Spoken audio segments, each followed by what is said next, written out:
HDFCயோட new net banking ஆப்ல எப்படி registration பண்றது அப்படின்றதுக்கான கம்ப்ளீட் டீடைல்ஸ் தான் இந்த வீடியோல பார்க்க போறோம். வீடியோ ஃபுல்லா பாத்தீங்கன்னா கம்ப்ளீட் டீடைல் நீங்க தெரிஞ்சுக்கலாம். நம்ம சேனல் உங்களுக்கு யூஸ்ஃபுல்லா இருந்துச்சுன்னா சப்ஸ்கிரைப் பண்ணிக்கோங்க. வீடியோக்குள்ள போலாம். HDFCயோட இந்த நியூ ஆப்பை நீங்க பிளே ஸ்டோர்ல போயிட்டு இன்ஸ்டால் பண்ணிருங்க. இப்போ நீங்க ஆல்ரெடி HDFCல இருக்கக்கூடிய ஆப் நீங்க யூஸ் பண்ணிட்டு இருந்திருப்பீங்க, நெட் பேங்கிங் ஆப். இப்போ பாத்தீங்கன்னா நீங்க அந்த ஆப் யூஸ் பண்ண முடியாது. இப்போ வந்துருக்கக்கூடிய இந்த நியூ ஆப் தான் நீங்க யூஸ் பண்ற மாதிரி இருக்கும். நீங்க பிளே ஸ்டோர்ல போயிட்டு இன்ஸ்டால் பண்ணிக்கலாம்.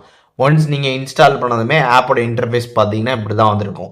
இதில் கண்டினியூ ரிஜிஸ்ட்ரேஷன் அப்படின்ற ஒரு ஆப்ஷன் பார்த்தீங்கன்னா கொடுத்துருப்பாங்க. அதை கிளிக் பண்ணிடுங்க. அதை நீங்கள் கிளிக் பண்ணதுக்கப்புறம் பார்த்தீங்கன்னா இதில் எஸ் ஐ ஹாவ் வேண அக்கௌண்ட் அப்படின்ற ஒரு ஆப்ஷன் பார்த்தீங்கன்னா ஃபஸ்ட்டே கொடுத்துருப்பாங்க. அதை கிளிக் பண்ணிடுங்க. அதை கிளிக் பண்ணதுக்கப்புறம் பார்த்தீங்கன்னா இதில் லொக்கேஷன், எஸ்எம்எஸ், டிவைஸு, நோட்டிஃபிகேஷன், அதுக்கப்புறம் ஆப்பு, ஃபோனு, அதுக்கப்புறம் கான்டாக்ட், கேமரா, இந்த மாதிரி எல்லா பர்மிஷன்ஸுமே பார்த்தீங்கன்னா நீங்கள் எனபிள் பண்ணுற மாதிரி இருக்கும். அண்ட் அதுக்கப்புறம் அந்த ஆப்போட டேர்ம்ஸ் அண்ட் கண்டிஷனையுமே நீங்கள் அக்செப்ட் பண்ணிக்கிற மாதிரி இருக்கும். அது எல்லாமே நீங்கள் செலக்ட் பண்ணிட்டு கீழே கண்டினியூ கொடுத்துட்டீங்க அப்படின்னா ஒவ்வொரு பர்மிஷனாக வரும். எல்லா பர்மிஷனுமே பார்த்தீங்கன்னா நீங்கள் எனபிள் பண்ணிடுங்க.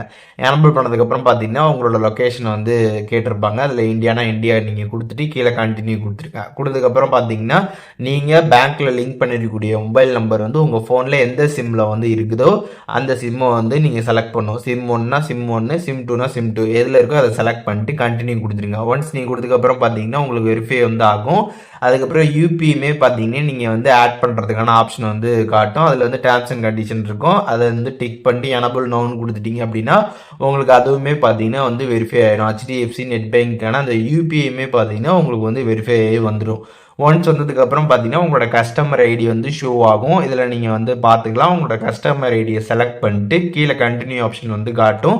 கண்டினியூ நீங்கள் கிளிக் பண்ணிடலாம். கிளிக் பண்ணதுக்கப்புறம் பார்த்தீங்கன்னா இதில் டெபிட் கார்டு, அதுக்கப்புறம் நெட் பேங்கிங் பாஸ்வேர்டு கேட்டிருப்பாங்க. இப்போ உங்கள்கிட்ட டெபிட் கார்டு இருந்துச்சு அப்படின்னா நீங்கள் டெபிட் கார்டில் இருக்கக்கூடிய பேக் சைடில் பார்த்தீங்கன்னா CVV அப்படின்ற மாதிரி ஒரு நம்பர் இருக்கும். ஒரு 3 நம்பரு.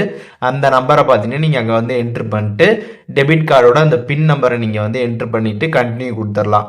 இதுவே உங்களுக்கு நெட் பேங்கிங் பாஸ்வேர்டு உங்களுக்கு தெரியும் அப்படின்னா நீங்கள் நெட் பேங்கிங்கோட பாஸ்வேர்டை கரெக்டாக என்ட்ரு பண்ணிட்டு கன்ஃபார்ம் கொடுத்துடலாம். உங்கள்கிட்ட எது இருக்குதோ அதை நீங்கள் கொடுத்துடலாம். கொடுத்ததுக்கப்புறம் பார்த்தீங்கன்னா உங்களுக்கு எம்பிஎன் செட் பண்ண சொல்லுவாங்க. இந்த எம்பிஎன் தான் பார்த்தீங்கன்னா நீங்கள் ஆப்குள்ளே என்ட்ரு ஆகிறப்ப என்ட்ரு பண்ணால் தான் ஆப்குள்ளே போக முடியும். அதனால் உங்களுக்கு ஞாபகம் வச்சுக்கிற மாதிரி நீங்கள் எம்பிஎன் செட் பண்ணுங்கள்.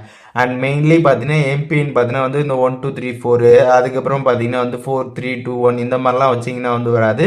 அதே மாதிரி நீங்கள் ஒரே நம்பரை வைக்கிறீங்கனாலும் வராது. கீழே பார்த்தீங்கன்னா உங்களுக்கு கொடுத்துருப்பாங்க. அந்த மாதிரி எம்பிஎன்லாம் வச்சிங்க அப்படின்னா அதெல்லாம் வராது அப்படின்றத கொடுத்துருப்பாங்க. அதனால் பார்த்தீங்கன்னா கொஞ்சம் டிஃப்ரெண்ட்டாக பார்த்தீங்கன்னா உங்களுக்கு ஞாபகம் வச்சுக்கிற மாதிரி வைங்க. அந்த மாதிரி நீங்கள் வச்சதுக்கப்புறம் பார்த்தீங்கன்னா கன்ஃபார்மாக திருப்பி அதே பின் நீங்கள் ரீஎன்ட்ரு பண்ணுற மாதிரி இருக்கும். திருப்பி ரீஎன்ட்ரு பண்ணிவிட்டு அதுக்கப்புறம் பார்த்தீங்கன்னா கீழே செட் நியூ எம்பிஎன் இருக்கும். அந்த ஒரு ஆப்ஷன் நீங்கள் கிளிக் பண்ணிடுங்க. கிளிக் பண்ணதுக்கப்புறம் பார்த்தீங்கன்னா கீழே கண்டினியூ டு லாகின் அப்படின்ற ஒரு ஆப்ஷன் இருக்கும். அந்த ஆப்ஷன் கிளிக் பண்ணிடுங்க. கிளிக் பண்ணதுக்கப்புறம் பார்த்தீங்கன்னா உங்களோட ஃபோனில் ஃபிங்கர் பிரிண்ட் இருந்துச்சு அப்படின்னா ஃபிங்கர் பிரிண்ட் எனபிள் பண்ண சொல்லுவாங்க. வேணா நீங்கள் ஃபிங்கர் பிரிண்ட் எனபிள் பண்ணிட்டீங்க அப்படின்னா எம்பிஎன் நீங்கள் என்ட்ரு பண்ணுறதுக்கு பதிலாக பார்த்தீங்கன்னா ஃபிங்கர் பிரிண்ட்டை வச்சு நீங்கள் ஆப்பை அன்லாக் பண்ணி டேரெக்டாக நீங்கள் யூஸ் பண்ணிக்கலாம். அதனால் ஃபிங்கர் பிரிண்ட் வேணால் நீங்கள் அதை எனபிள் பண்ணிக்கலாம். ஒன்ஸ் நீங்கள் எனபிள் பண்ணதுக்கப்புறம் பார்த்தீங்கன்னா நெக்ஸ்ட் பேஜில் பார்த்தீங்கன்னா டேர்ம்ஸ் அண்ட் கண்டிஷன் இருக்கும். கீழே ஐ அக்செப்ட்னு இருக்கும். அதில் ஒரு செக் பாக்ஸ் இருக்கும். அதை டிக் பண்ணிட்டு அக்செப்ட் அண்ட் கண்டினியூ கிளிக் பண்ணிடுங்க. ஒன்ஸ் அதை கிளிக் பண்ணதுக்கப்புறம் பார்த்தீங்கன்னா உங்களுக்கு ஆப் இப்போ சக்ஸஸ்ஃபுல்லாக ஓப்பன் ஆகிடுச்சு. நீங்கள் கம்ப்ளீட்டாக இப்போது யூஸ் பண்ண ஸ்டார்ட் பண்ணிடலாம்.